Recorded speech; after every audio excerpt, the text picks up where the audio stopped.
أسأل الله لمن حفظ هذا الدعاء النبوي وعمل به من هذه الليلة أن يقيه الله شر نفسه وشرور نفسه وشر الشيطان وشر شركه، وأن يقيه شر الدنيا والآخرة. قولوا آمين.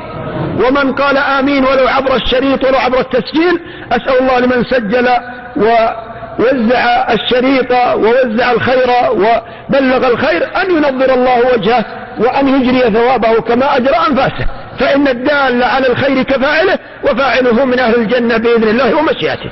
قل إذا أصبحت، يا إخواني هذا أهم من الغداء والعشاء والإفطار. قل إذا أصبحت وإذا أمسيت وإذا أخذت مضجعك.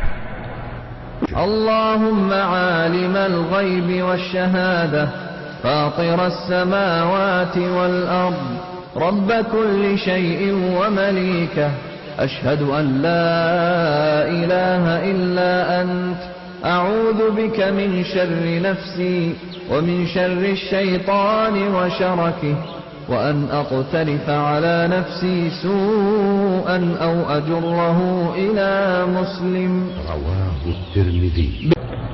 هذا الدعاء النبوي من قاله أجاره الله من شر نفسه، كفاه الله من نفسه، وأجاره الله من كيد الشيطان، ولم يصب ولم يقع في الشرك ولا في شرك المعاصي، ومات بخير وعاش بخير ومات بخير. فانتبهوا لهذا الذكر.